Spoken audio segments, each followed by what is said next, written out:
can see your message there. Are you doing an intro or should I just launch into it?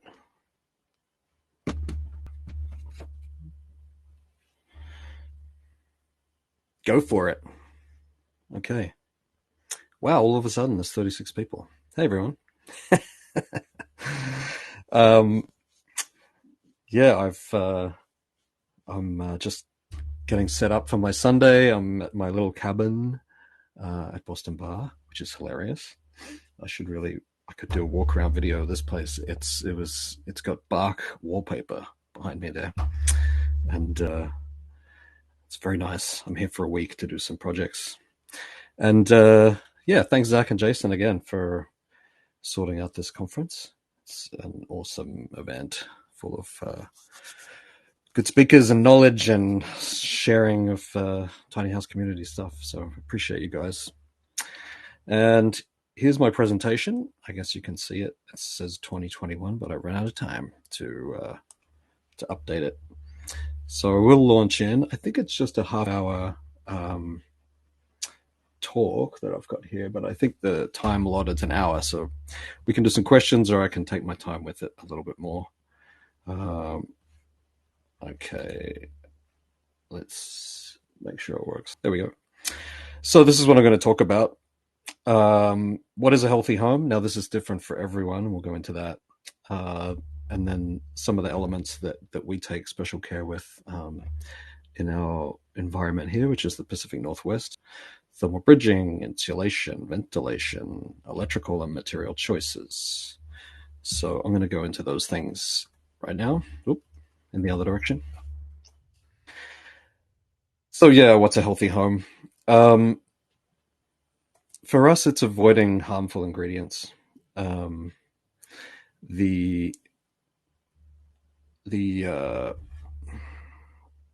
as in non-toxic as much as possible materials, or low VOC, which is volatile organic compounds, or electromagnetic frequencies, and we'll go into some of that electrical stuff. And then having great ventilation, as in the air quality inside is better than outside. We used to say the same as outside or better, and now it's a little bit more that we're trying to do better, and that's got to do with smoke. Like we've got sort of 5 seasons nowadays. 4 we can count on, and 5 is a moving target. But the 5th season being a fire season, for anyone who's in areas like that. I grew up in Australia, and we definitely had fires all the time, and now it's becoming the norm in the Pacific Northwest. So having filters on those ventilation systems can create a better air quality inside than out. Also possible to filter out pesticides and stuff if you're in a rural area. Existing allergies or sensitivities. This is kind of what got me into healthy homes building at the start. It wasn't tiny houses right away. It was natural building. So I was in regular construction, and I had, and I don't think I showed a slide, hopefully not for you guys, it's a bit graphic, but when I was an apprentice in Australia, I had a toxic shock situation where we had a 2-part paint being put down on a commercial concrete floor, and my skin just exploded and had an instant allergic reaction to the fumes. And from then on, this new kind of paint smell just made my body not go right back to that violet reaction that I had initially, but my skin just crawling at the end of the day. And I kind of just persisted with it and dealt with it for 10, 15 years of being a tradesperson, until I just was that, and a couple of other things was like, you know what, I can't do this anymore. And went into natural building, and that turned into earthships, and then from that I kind of came back into this tiny house building, and that's where I am now. And that's why it was non-toxic, I guess, to try and for my own benefit just as much as anyone else's. So my existing allergies are like this: volatile organic compounds, which is you can smell it when you go into a dollar store or IKEA or a freshly painted house. It's this kind of chemically smell. So avoiding them's a big one for me at the worksite, and then obviously for someone's home where they're living in it all the time. And then the last one would be environmental impacts, and this is kind of where each individual has their own politics around it. Um, this kind of eco products, which a lot of it is fairly greenwashing these days because companies like to say they're eco because it gets them more sales. The other one's sustainability, and there's all kinds of different ways to measure that. This is one of the things I really liked about natural building was that you're kind of using the idea of a bird's nest, which is a company that I got to work with a little bit, Robert and Paul Laporte. They're called EcoNest, and the nest being this, like, the most sustainable way to build something is to be like a bird and only build from materials that are within a blast radius that you can collect yourself. A little bit harder in tiny houses because they do have to drive down the road, and a lot of these kind of structural elements of the lumber and stuff, it's not possible. But it's one of the reasons this cabin's hilarious. It's got cedar bark and fir bark as the wall lining, which is kind of hilarious. Then we've got salvage or upcycle. Maybe that's your thing, or that's the way that you can impact sustainability and feel good about your build. And what else? Yeah, I think these are the main environmental impacts. Yeah. Okay. So the first one is we're getting into this, like, the building stage here right away. And the first stage is the foundation or the trailer. And since we've got some extra time, I might actually pull up a SketchUp model and zoom around to describe this a little more as I blabber on. But we'll do that after, I think. So we'll come back to this kind of slide and I'll talk about the air gap and I'll give you a 3D explanation, which is much easier. But we've got bugs all over. We've got these bugs all over the place, flying ants. So the thermal bridging, apart from the trailer frame, we'll get back to that, is steel stud versus wood frame or stick frame. So steel studs obviously are going to have a heat transfer from the outside to the inside of the building. So if you've got minus whatever, let's say a freezing temperature outside and then a nice livable temperature inside, which in Celsius is 21 degrees, and Fahrenheit, I think it's about 72 or something like this. But basically, we've got this temperature differential from outside to inside. Now, a steel stud is going to transfer that outside temperature inside right away. That's the thermal bridge. It's bridging that cold to hot, or in the other direction as well if you're down in Florida or somewhere. So the way that we're dealing with that more and more, especially on the roof, and companies that do use steel studs, is we've got a layer of outsulation outside of the stud wall, which is a really nice way to stop that thermal bridge, or at least to reduce the temperature on the outside, so it's not transferring as much temperature through. The problem with it is when you've got this heat transfer, it also has what's called a dew point, which is another area of study. But at some point through that transfer, it's going to drop moisture. And the last thing you want is to have moisture in your walls. Wood has a more even temperature difference. Wood has an R value. I think it's 1 R per inch. So it's not insulative, but it also doesn't transfer the heat from inside to outside so quickly or evenly. So that also means the dew point isn't really in the wood either, because the temperature is transferring so evenly from a cold side to a hot side. It's kind of a tough one to explain, but if you're using steel stud, I guess the advantages are it's going to be more lightweight. If you really want to use spray foam, then that's what you'd use spray foam on steel stud. I think I talk about that in insulation, but we don't use spray foam on wood. The other advantage of steel stud is that if you're in an area that has white ants, termites, then you're protected from that. They can't eat the steel. But you do have to put an outsulation layer I know that a lot of people use the zip system as the wall exterior sheeting and consider that an outside. It's not bad. It has some R value, but we use wood personally. That's where we are. We're in the Pacific Northwest. It's all spruce pine fir, and so that's our material of choice. It also works better for insulation bats, which is again what we prefer to use over spray foam. Um, so yeah, that's our choice, wood.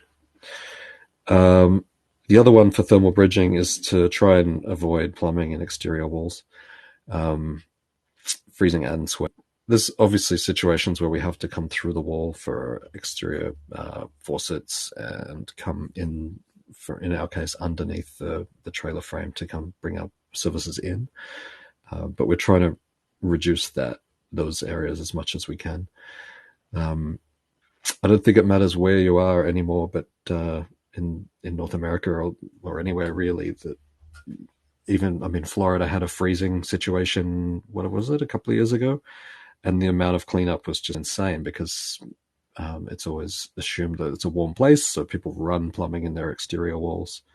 Um, it's to be avoided. Popped lines in your walls is kind of a nightmare.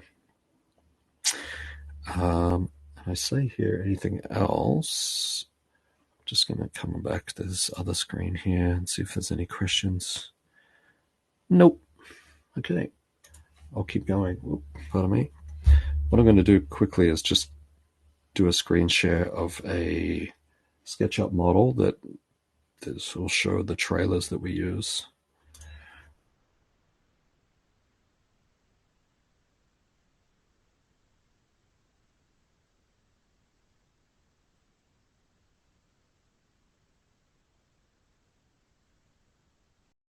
And here are just some examples of insulation that I like, I guess. We've got mineral wool, which is what I'm mostly using. Wow, time's flown. Thanks.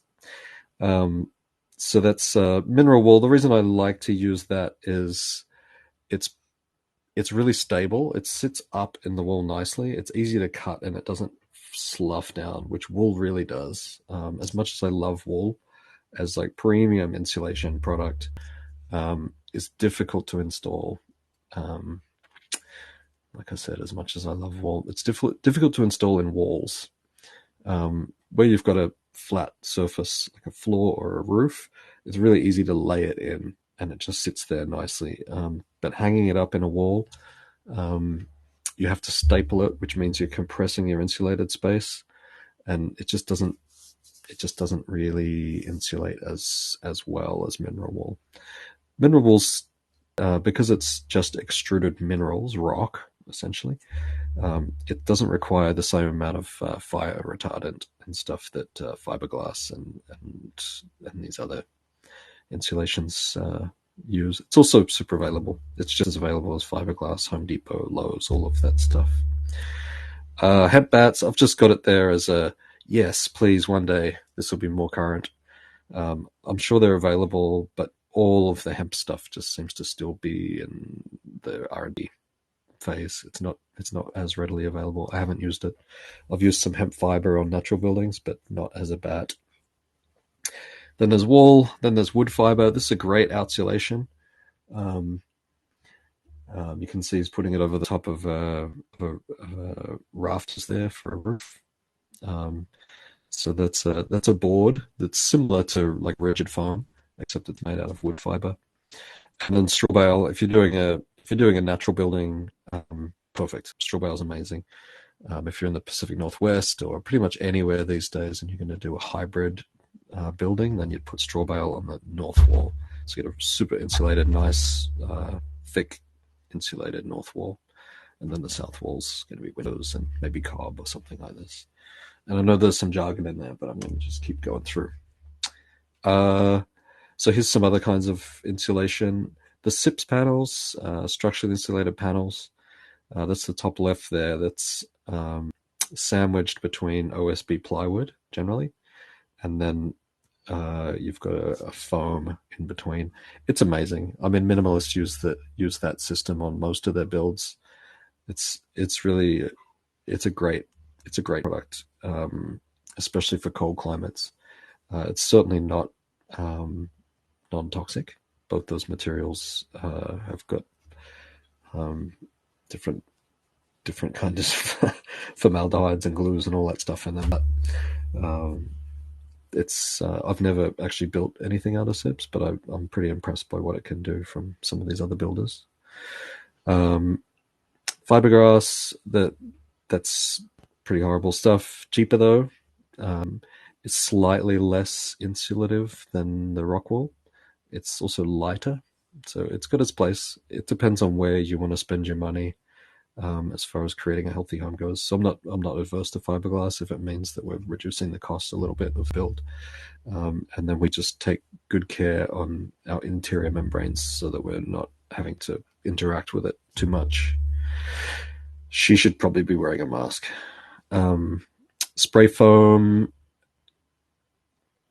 is pretty horrible when it's in with wood, and I think I talk about that a little bit after.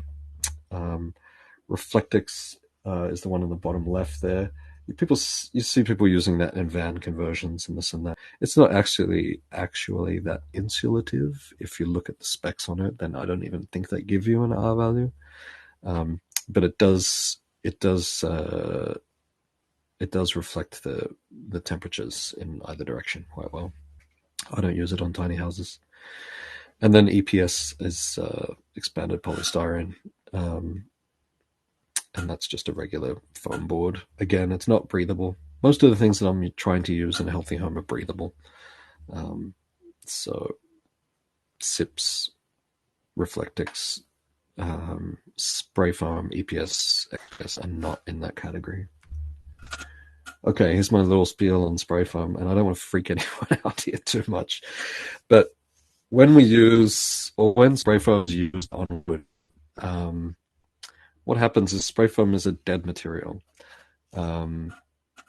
So once it's sprayed on there and it does its thing, it expands and chemically hardens pretty quickly, which is great. If you're using it on a trailer frame, a steel trailer frame, steel is also dead. And so you've got a nice stable group of dead materials doing their job. I've got a shipping container office that I've been working on for a little bit, and we definitely spray foamed the inside of that so that we didn't have that steel sweating on the inside. I've also got a van conversion that I'm just doing for myself, and I will be spray foaming a thin layer of spray foam around that, again, because it's a metal. The shell of the van is metal, and spray foam is amazing at creating a zero air gap onto the metal, which then stops that sweating from happening. So I'm not saying that it's all bad, but I don't really like using it with wood. And the reason is wood expands and contracts through the seasons. Everyone knows about doors getting sticky in winter, and then they dry. Then the moisture leaves that wood in the summer, and the door opens and closes freely. And so each of those studs that you see in the picture there have expanded and contracted over the winter-summer seasons.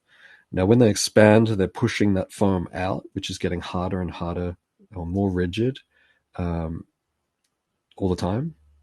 And so it's making that foam crack. And so this story of spray foam being a vapor barrier, it is, but maybe only for 1 or 2 seasons. At which point you've got micro cracks on each side of all of your studs. And this is where moisture is being released to when that stud contracts again in summer. And then the moisture has nowhere to go.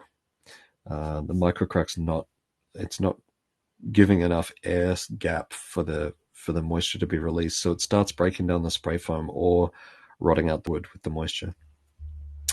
So this is my spiel on spray foam. Obviously, the spray foam companies don't like that, and people who build primarily with spray foam might not like that. If it is the option because of your builder or your climate or whatever that you want to use, what I would suggest is using a vapor barrier anyways. So instead of just spraying that spray foam in the cavity and saying we're good because the company says that it's a vapor barrier as well, I would just put a vapor barrier on so that when that when it starts to break down and crack, you're able to try and keep that off gassing to the moving to the outside instead of to the inside space. Kind of a tough one, maybe a little bit controversial, but this is where I'm at.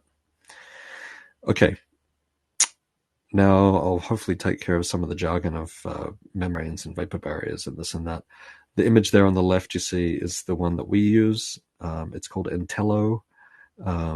We buy it from a company called 475. It's spelt out 475.com or .ca if you're from Canada. And so this is a breathable vapor barrier.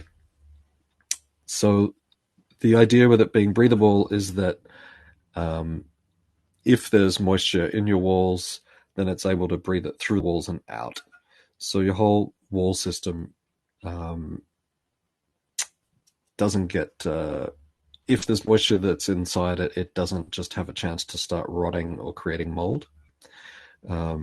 The difference, or the best analogy that I use for it is, if you imagine that you get a dollar store rain jacket, and you put that dollar store rain jacket on, you go for a 5-kilometer run, or 5-mile run, you're sweating on the inside like crazy, as opposed to getting like an Arc'teryx or some fancy running brand jacket to wear when you go for a run.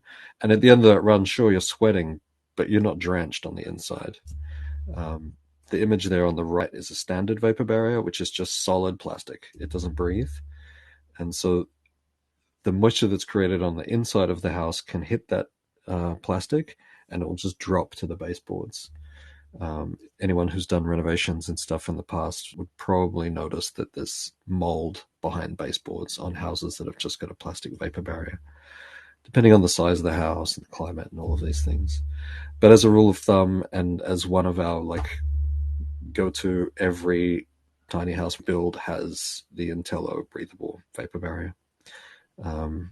It's my go-to. Is Intello similar to membrane? I'm not sure. There's a few around now. It's not just Intello.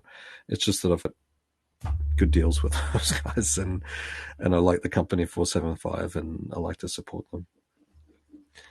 Okay, so that's that. I'm just being... Yeah, there's the baseboardy example.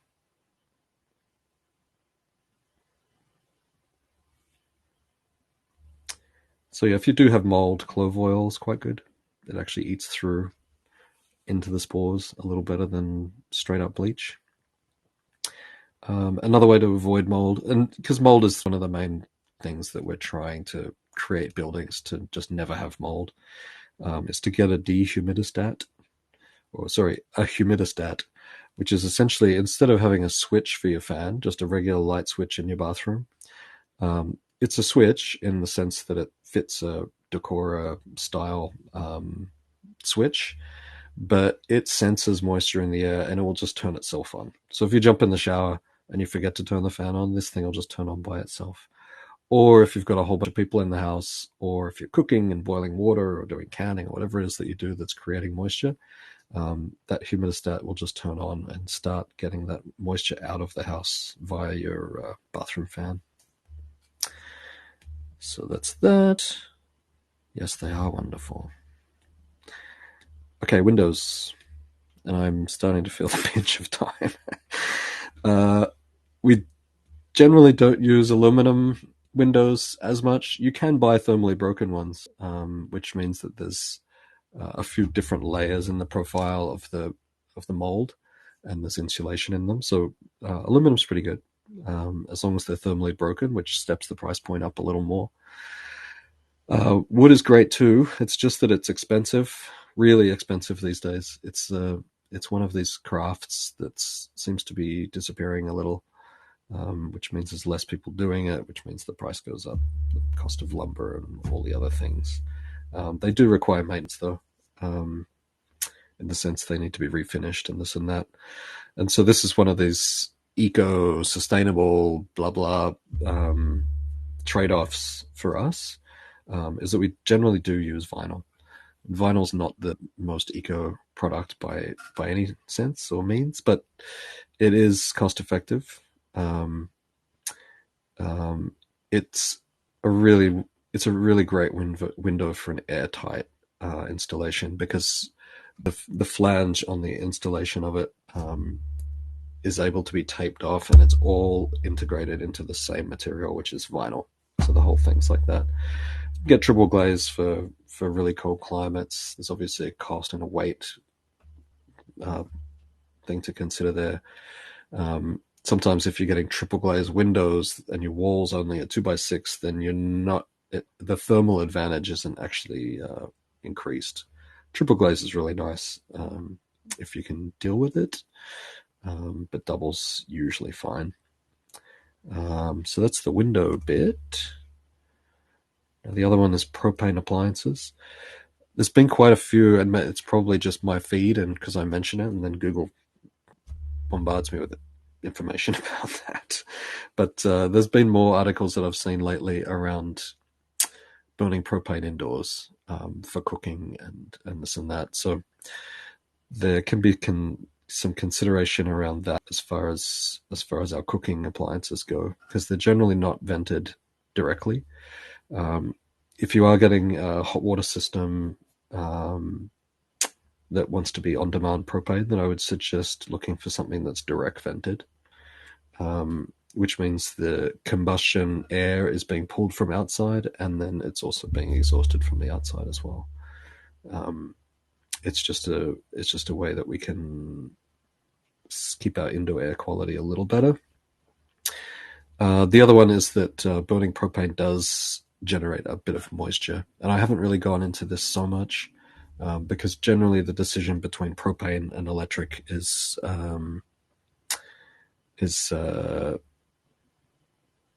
got to do with your what you have available as far as power sources. But if you're getting really into like a really healthy home and this and that, then maybe avoiding propane is something to research. Tamsin, you've put electric heat under my floor tile, presumably no EMF, right? Yeah. Well, I don't know if it's no or zero EMF, Tamsin, and I think I'm going to talk about EMFs in a second here. But we did the research on that together, and that was the best one that we could find as far as the least EMF. I'm going to start flying through this because I'm running out of time. This is the system that we use for our heat recovery. This is the lungs of the building, basically. So there's two fans that we use. This is a regular size house with graphics, and they've got a bunch of these around it. If we just imagine this one room being a tiny house, then we've got a fan at each corner. Usually I'll try and put one high and one low. It depends on the layout of the tiny house and all that stuff. But as one of these fans is breathing out or pushing air out, the other one is pulling air in. So we're creating cross ventilation. Now the warm air that's being pushed out of here, you can see it's red. It's heating up this coil over here. It's like a porcelain baffle. The air that's coming from inside out, it's warming up that baffle. And then after 70 seconds or so, this fan will change directions, and it will start pulling the air from outside in. So as that cold air from outside moves through, it's picking up the heat that we've just used from our indoor air temperature. It's picking up this heat and pre-warming that air as it's coming into the house. And the efficiency on this is pretty amazing. The Lunar standard is 90%, I think a little higher, and then the short is 84, which means we're not just blowing air out of our building that we've spent time or wood or energy to heat. It's quite efficient. And so this is what's creating the fresh air in the house, or making sure that our indoor air quality matches our outside air quality. Another one to look at is really taking care of the moisture that's underneath our lofts and above our showers. So here's an example of a shower that we put in. And what we've done is we've put, we just had some sheet metal bent up, and we're putting it in this angled space at our shower. It also gave a location to put our fan, which there's a bit of room here for the fan and the ducting heading out.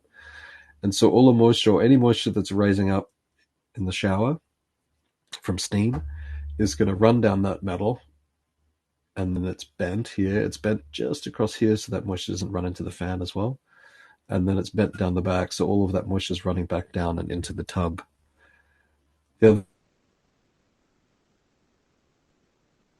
tongue and groove truck deck, and we use clear silicon caulk across each of those joints above our wet areas, so that the moisture can't just travel right through your floor system and up into your bedroom or mattress or this and that. The image here on the left is from New Zealand. New Zealand has quite a few differences in their building code and trailer design and all of the stuff. So our friend Bryce, who's got the Living Big in a Tiny House YouTube channel, which everyone here I'm sure is familiar with. Most of his videos have been from New Zealand at this point because of the pandemic and him not being able to travel so much. And so many people have been messaging me about tiny house designs from New Zealand and this and that. And there's a real challenge in getting these two to meet up. But one of the things they do use in New Zealand quite a lot is that image there on the left. It's called a shower dome. So you're actually creating a complete dome around your shower area, which is great to mitigate moisture in there. And just make sure it's not spreading around your tiny house. Same again for moisture control in the bedroom. This is the reason we have bed bases. So if you do have a subfloor that's actually got a cavity, then one way to do it is just to cut that cavity out so that you've got some ventilation around your mattress. Anyone who's been camping knows that underneath your mattress in the morning is wet. And it's the same in a house. So if you don't want your mattress to mold out and these kind of things, even though we've got these short 3 to 4 foot lofts, we still have to try and get some sort of bed base up there. So that's that. And I'm really running out of time.